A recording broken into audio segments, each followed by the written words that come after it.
Բարև ձեզ սիրելի հայրենակիցներ, այսօր ես գտնվում եմ Դիլիջանում, մասնակցում եմ հայ-վրացական ռազմավարական համագործակցության ֆորումին, սա թվով արդեն երկրորդ ֆորումն է, առաջին ֆորումը անցկացվել էր անցած տարի և այս տարի այդ նույն ֆորումը կայանում է արդեն Դիլիջանում, դա էր պատճառը, որ այսօր չեմ կարողացել ձեզ համար պատրաստել հաղորդում, անկեղծ ասած փորձել եմ հետևել թե ինչ է տեղի ունենում թե Հայաստանում և թե աշխարհում և այն ինչ տեղի ունենում Հայաստանում բավականին լուրջ մտահոգություն է առաջացնում այն առումով, որ կարծես թե Ռուսաստանի Դաշնությունը որոշում է կայացրել, որ պետք է գրոհի Հայաստանի վրա ավելի լուրջ ձևով, խոսքը ոչ թե զենքով գրոհի մասին է, այլ կոնկրետ տեղեկատվական պատերազմի տարբեր հնարքներ կիրառելու քաղաքական պատերազմի մասին է և դա է պատճառը, որ երեկ Սամվել Կարապետյանը այդպիսի հայտարարություններ է արել, հիմա նրա նկատմամբ գիտեք քրեական գործ է հարուցվել, քանի որ նա հայտարարել էր, որ եթե քաղաքական գործիչները Հայաստանում չկարողանան լուծել իշխանությունների հարցը, ապա իրենց մեթոդներով են այդ հարցը լուծելու, ճիշտ ասած, ինչ մեթոդների մասին է խոսքը, շատ վատ մտքեր են գալիս մարդու գլխի այդ մեթոդների վերաբերյալ, բայց Հայաստանի սահմանադրության համաձայն և նորմալ յուրաքանչյուր երկրի մեջ քաղաքական գործընթացներով միայն կարող են իշխանությունները հեռացվել և ոչ թե ինչ-որ այլ ձևով կամ այլ միջամտությամբ լուծեն որևիցե երկրում որևիցե իշխանության հարց և դա է պատճառը, որ հիմա արդեն քրեական գործ է հարուցվել նրա նկատմամբ, Նիկոլ Փաշինյանը խոսում է, որ էլեկտրական ցանցերը պետք է ազգայնացվեն, փաստացի Հայաստանում շատ լուրջ էլեկտրական անջատումներ են եղել և դա ևս հիբրիդային պատերազմի մաս է, անվտանգությունը, էներգետիկ անվտանգությունը, գիտեք, սիրելի հայրենակիցներ, ինչքան մեծ կարևորություն ունի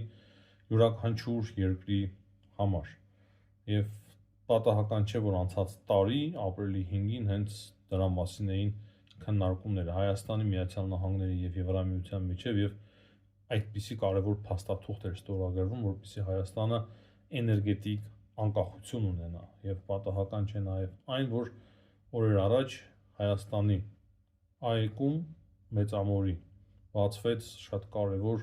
տրենաժոր, որը որ անվտանգություն է ավելացնում Հայաստանի Մեծամորի ատոմակայանին, դա ևս Ամերիկայի Միացյալ Նահանգների շնորհիվ է, իսկ ինչ է անում Ռուսաստանի Դաշնությունը մենք տեսնում ենք և հետո այդ Սալավյովի հայտարարություններն էին շատ լկտի անտանելի բառապաշարով հայտարարությունները և շատ լավ տեղին հայտարարություն արեց այդ մասով Ալեն Սիմոնյանը, հիմա նոր օրենք է մշակվելու Հայաստանի խորհրդարանի կողմից, որպեսզի արդեն կաբելային ցանցերից ևս վերացնեն այդ խայտառակ ալիքները, որոնցով որ Ռուսաստանի Դաշնությունը հիբրիդային պատերազմ է մղում Հայաստանի դեմ, ճիշտ ասած չեմ կարող շատ երկար խոսել, քանի որ բավականին հոգնած եմ սիրելի հայրենակիցներ, ուղղակի ասեմ այն, որ Հայաստանի դեմ հիմա շատ է լարվել իրավիճակը, հենց Ռուսաստանը լարում է իրավիճակը, որպեսզի իր վերջին ճիգերը գործադրի և Հայաստանի իշխանություններին հեռացնի իշխանություններից, բացեիված խոսենք դրան է միտված Ռուսաստանի գործողությունը և դա է պատճառը, որ Զախարովաները և Ռուսաստանի Դաշնության տարբեր այլ քաղաքական գործիչներ, ինչպես նաև լրատվամիջոցներ, ինչ-որ հայի ազգանուն կրող Մարգարիտա Սիմոնյանից բռնած, ինչ-որ տարօրինակ բաներ են, կոպիտ բաներ են գրում Հայաստանի իշխանությունների հասցեին, բայց կարևոր է այստեղ հասկանալ, որ հարցը ոչ թե Հայաստանի իշխանություններն են, այլ Հայաստանի ինքնիշխանությունն է, Ռուսաստանի Դաշնությունը տեսնելով, թե ինչ է հիմա տեղի ունենում Իրանում, Իրանի մասին իմիջիայլոց շատ բան չկա խոսելու, Թրամփի հայտարարություններն էլ ենք լսել, միանում է, չի միանում պատերազմին, այսինքն Թրամփից ոչ ոք ոչինչ չի հասկանա, բայց ես համոզված եմ, որ Ամերիկայի Միացյալ Նահանգները կմիանան, Իրանի մասով մեծ հաշվով բան չկա խոսելու, մի քանի հրթիռ են արձակել Իսրայելի կողմը, բայց մեծ ավերածություններ չկան, հիմա նոր ինչ-որ շատ ծանր նոր տեսակի հրթիռ է արձակել Իրանը, քիչ անց ավելի պարզ կլինի, թե ինչ է տեղի ունենալու արդյունքում Իրանի հրթիռը կարողանա խոցել Իսրայելը, թե չէ, Եվ կրկին վերադառնալով Հայաստանի վերաբերվող հարցին, ասեմ այն սիրելի հայրենակիցներ, որ այնինչ տեղի ունենում Իրանում, Ռուսաստանը հասկանում է, որ կարող է անգամներով ավելանա Ամերիկայի Միացյալ Նահանգների ազդեցությունը մեր տարածաշրջանում, Իրանում կարող է ռեժիմի փոփոխություն տեղի ունենա, տեսնում եք այդ բոլոր հայտարարությունները, համեմատությունները Այաթոլլահ Խոմեյնիին, Սադամ Հուսեյնի հետ եւ այլն, եւ այդպես շարունակ, եւ Իրանը փաստացի պարտվում է այս պատերազմը, ավելի կանկեղծ լինենք, պարտվում է այս պատերազմը եւ բավականին մեծ է հավանականությունը, որ Իրանում ռեժիմի փոփոխություն կարող է տեղի ունենալ։ Ես համենայն դեպս այդ կարծիքին եմ, 100%-ով չեմ կարող պնդել, քանի որ բավականին բարդ է իշխանությունից հեռացնել Այաթոլլայի ռեժիմը, բայց այնուամենայնիվ նման հավանականությունը բավականին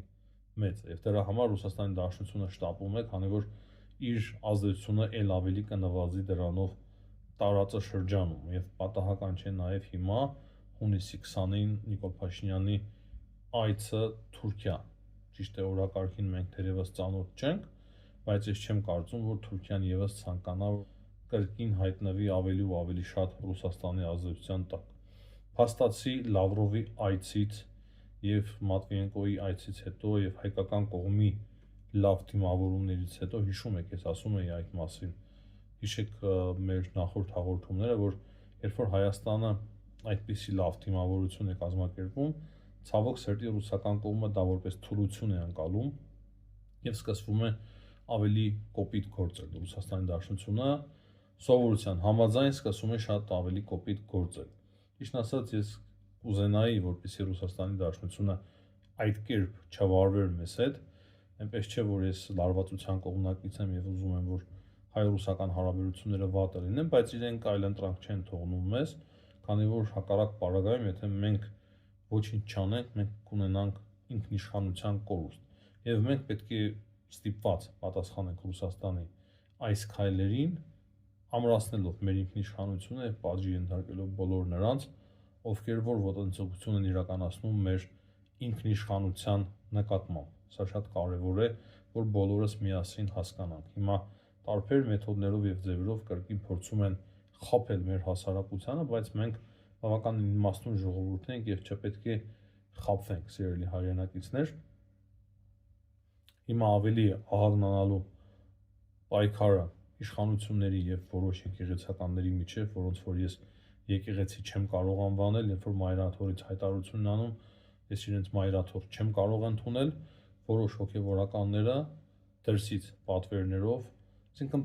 ամբողջ գործակալական ցանցը շատ լուրջ ձևով ակտիվացել է քաղաքական գործիչները Հայաստանում այդ 5-րդ շարասյուն կոչվածը ոչինչի պետք չէ, դրա համար ահա այս մասսաներն են ակտիվացվում հիմա, որոնք որ փորձում են ակտիվացվել Հայաստանում։ Հետևաբար, սիրելի հայրենակիցներ, կրկին ու կրկին կոչս այն է, որ հիմա չափից դուրս կարևոր է, որ մենք զգոն լինենք, քանի որ բավականին լուրջ են վտանգները մեր անկախության եւ ինքնիշխանության համար, Հայաստանի անկախության եւ ինքնիշխանության համար, բայց ես համոզված եմ, որ միանշանակ մեր զգոնության համախմբվածության շնորհիվ ամեն ինչ միանշանակ լավ է լինելու։ Այսօրվա համար այսքանը, հաջողություն եմ մաղթում բոլորին, ցտեսություն, կհանդիպենք։